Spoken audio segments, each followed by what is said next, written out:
Circuito Éxitos.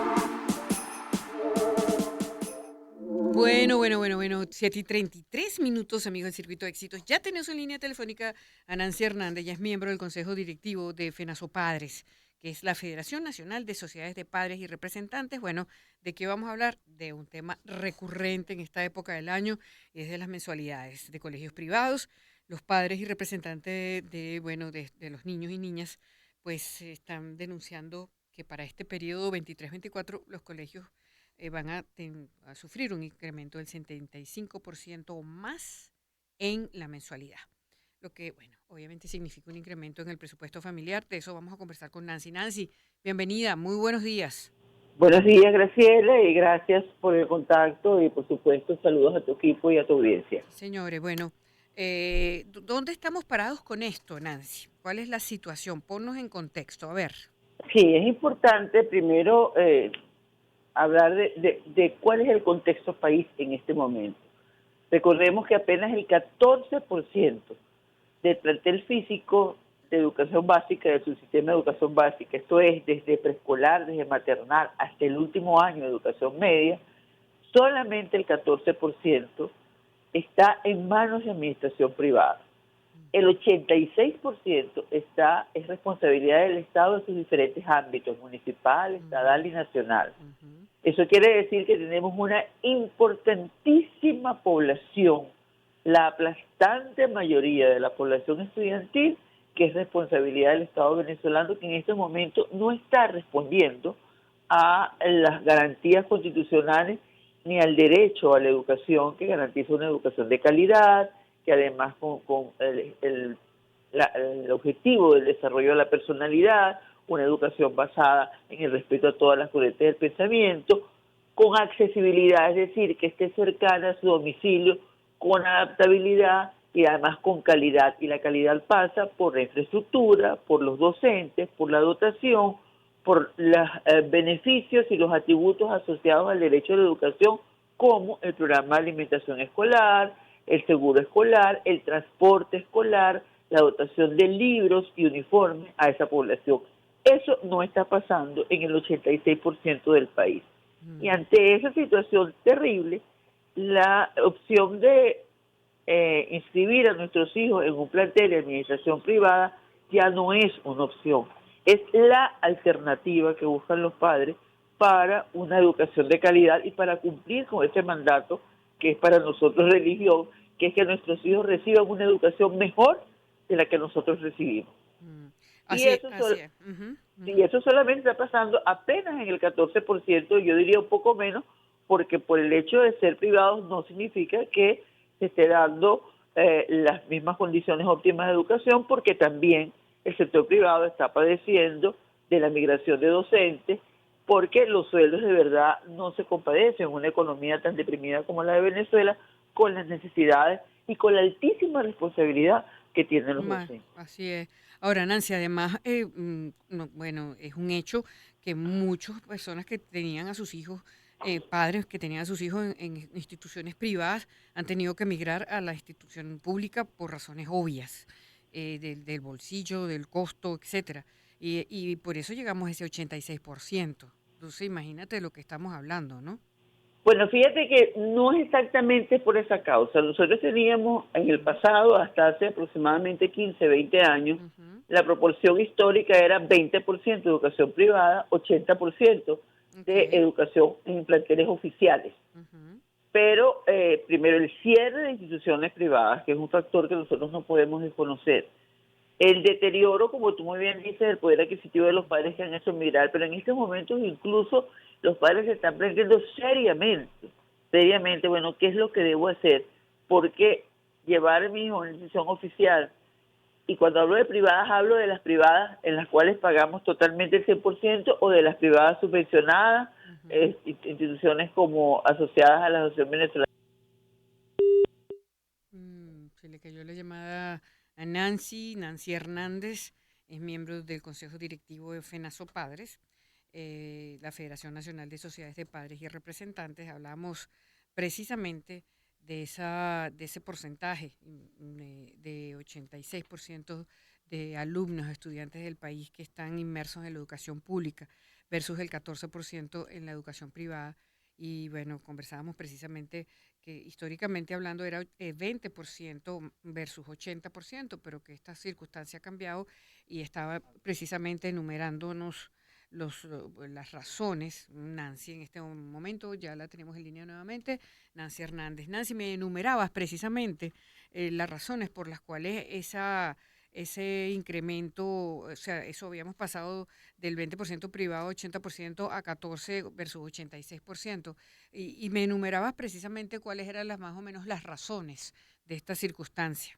Las razones, te repito, uno tenía que ver con el cierre progresivo de planteles porque Ujú, no era rentable en el sentido de garantizar el funcionamiento de un proyecto educativo de calidad, cada vez con costos cada vez mayores y con carencias fundamentales, sobre todo en el sector docente. ujú. La imposición, por supuesto, de textos escolares, no así en buena parte de los colegios privados que no lo aceptaron porque siguieron cumpliendo con el mandato constitucional, pero la imposición de textos escolares en los cuales la calidad, desde el punto de vista del contenido y desde el punto de vista metodológico de estos textos escolares, deja mucho que desear, además de afirmaciones que aparecen en los textos que no se corresponden ni con la verdad histórica ni con la realidad actual de Venezuela, y eso cuestiona muchísimo la calidad de la educación y lo que están recibiendo nuestros hijos. Ujú, Eso por una parte, pero por lo otro, también la deficiencia docente, la imposibilidad de tener docentes calificados en el sector oficial que realmente puedan, porque cada vez es mayor la merma por los escasos salarios de docentes calificados en planteles oficiales, ha contribuido mucho a que esos padres se planteen seriamente, bueno, no puedo pagar este colegio, voy a tener que eh, ir a un colegio de menor costo, con las consecuencias terribles, intangibles de lo que significa separar a un niño de su sí. entorno en el cual ha crecido, Mm, con sus amigos, con sus maestros, con su escuela, y eso tiene un efecto psicológico muy importante en el desarrollo del niño, mm, porque no se le prepara para la separación, para ese duelo o para la garantía de que va a encontrar nuevos amigos o de que vas a permanecer en contacto con tus amigos anteriores, pero además ese daño no se está cuantificando. Y eso mm. es muy importante a efecto del desarrollo del niño y los padres tienen que estar muy conscientes de eso. Pero es una realidad que estamos en este momento viviendo en Venezuela. Ujú. Así. Ante esa Ujú, situación, ¿qué es lo que nosotros planteamos, ujú, Graciela? ujú, Bueno, en primer lugar, cualquier proyecto educativo, la inversión que comporte ese proyecto educativo debe ser consultada previamente con los padres y representantes comunidad de padres. y Ujú, aprobada en asamblea de padres y ujú, representantes. ¿Por qué? Porque los padres somos los socios inversionistas de este proyecto educativo. A ujú, nosotros también nos interesa que funcione. Por lo tanto, no puede haber, ni debe haber, ni puede haber legalmente decisiones unilaterales de parte de la directiva del colegio sin la consulta previa de los padres. Y esto en el fondo, ¿qué es? En el fondo es la confianza que debe existir entre la comunidad de padres y representantes y los directivos o dueños de las instituciones educativas privadas para que el presupuesto de inversión del proyecto educativo sea un presupuesto transparente, acorde con lo que se requiere, porque en la medida en que ese clima de confianza prevalezca, por supuesto que los padres vamos a invertir en ese proyecto educativo, ujú. porque hay un objetivo común de interés, que es nuestros hijos, en el caso de los padres, y nuestros estudiantes, en el caso de los docentes. Ujú, ujú.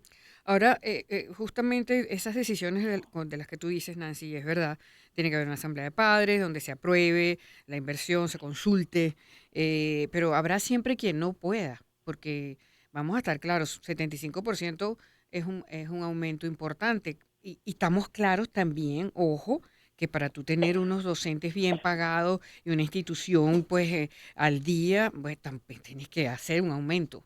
Ahora, es como muy complicada la situación, Nancy. Sí, además no es, digamos, no es una tabla rasa del 75%, porque Ujú, depende de cada proyecto educativo. Y nosotros en ese sentido hemos insistido muchísimo. Los proyectos educativos son como las personas, como los seres humanos. Cada proyecto educativo es único, aun cuando haya una escuela privada al lado de otra, en el mismo sector, con las mismas condiciones socioeconómicas, que atiende a la misma población. cada una de esas ofertas es única, es característica de este proyecto educativo. Claro, claro, claro. Y eso tiene que ver con el costo. Ahora bien, 75% puede haber en algunas instituciones, puede haber en otros, pero no es lo mismo 75% de $50 a 75% de $400. Evidentemente no es la misma cantidad, pero nosotros tenemos que ver incluso cuál es el poder adquisitivo de aquel que puede pagar 50 a el que puede pagar 200 o $300 o $400 por la matrícula mensual y la inscripción. Pero por eso es muy importante, insisto, en que se sinceren los costos de inversión, la estructura de costos del proyecto educativo, y que además de ambas partes se entienda que hay un factor fundamental que debemos garantizar, que es la permanencia del docente, además de la dotación, y en aquellas instituciones que tienen un currículum agregado por disciplinas como la música, idiomas, deportes, cualquier otra agregado que signifique una visión más integral de la formación de nuestros muchachos, también tiene un costo. Entonces, por eso es bien importante. Ahora, hay una situación que evidentemente no es responsabilidad ni de los padres ni de los docentes.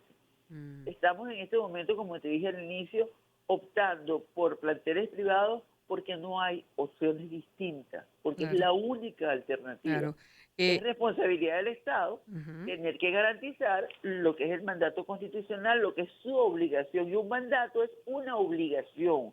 Cuando se tiene un mandato de garantizar una educación de calidad para todos, gratuita y obligatoria, por lo menos hasta el último año de educación básica, como lo establece nuestra Constitución, es decir, que nuestros muchachos hasta el bachillerato deben tener y garantizarle al Estado una educación gratuita, obligatoria y de calidad. El Estado, en ese sentido, ha descuidado su responsabilidad. No, y además, no en la pandemia, así desde es. hace mucho tiempo. Estamos hablando de oportunidades, de precisamente las oportunidades que tiene ese estudiante de salir adelante. No estamos, es un asunto de vida, ¿no? O sea, y pero eso ¿qué hace? Bueno, es muy importante, ¿no? si yo quiero que mi hijo vaya a la universidad, que sea competitivo, que tenga una buena formación, no lo voy a conseguir en los planteles oficiales.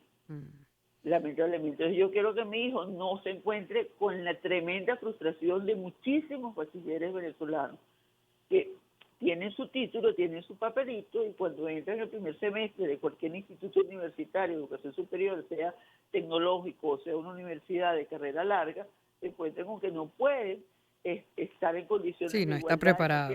porque no tiene las condiciones básicas, las competencias y las capacidades que ese papel debería soportar, no las tiene.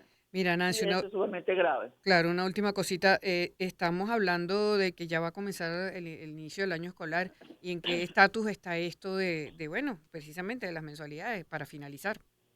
Bueno, en este momento hay unas instituciones que hicieron sus asambleas en el mes de junio, como corresponde, y otras que ante la incertidumbre de esta situación inflacionaria y de la no certeza de cuál va a ser la matrícula, porque muchos padres esperan a septiembre, están condicionados a que en septiembre haya un ajuste.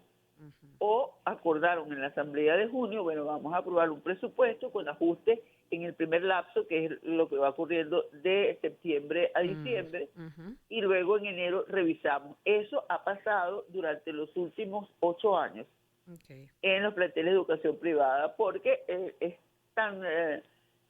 bueno, por temas inflacionarios. Claro, por temas inflacionarios, eso no te queda de otra, claro. O establecer bonos para compensar de alguna manera, bonos en divisas extranjeras a los docentes para garantizar la permanencia de estos docentes. Es decir, el panorama en planteles de educación privada tampoco es nada fácil, pero súmese a esto que nosotros no tenemos certeza de cuándo va a iniciar el año escolar. ¿Por qué? Porque oficialmente deberíamos arrancar el primer día hábil de la segunda quincena de septiembre. Es así como se establece el calendario escolar. Sin embargo, hay que esperar ahora, desde hace aproximadamente, antes de la pandemia, por cierto, 5 años, o quizás 6, que el ciudadano presidente de la República anuncie y decrete el inicio del año escolar. Y eso es una situación de violencia y de violación y de restricción del derecho a la educación, porque en esos 15 días va no es una cosa gratuita, va el estudiante a adaptarse, el maestro a nivelar, ver en qué condiciones llega. Recordemos que tenemos 2 largos meses de vacaciones donde los hábitos de estudio, sobre todo en las primeras edades, sufren un bajón o hay que empezar de nuevo, y entonces se justifica totalmente que tenga eso. Pero si además de eso nosotros no sabemos en qué condiciones van a estar los docentes, no hay garantía de que el año escolar comience o no comience. Y eso pasa porque si no hay inicio de clase en el sector oficial, el sector privado se ve directamente afectado. Bueno, Nancy, vamos a estar atentos. Muchísimas gracias por el contacto hasta ahora. Muy Gracias. buenos días. Claro que sí. Buenos días y gracias a ustedes. Claro que sí. Abrazo. Nancy Hernández, Ok. miembro del Consejo Directivo de FENASO Padres, que es la Federación Nacional de Sociedades de Padres y Representantes. Vamos con publicidad de Román. Publicidad.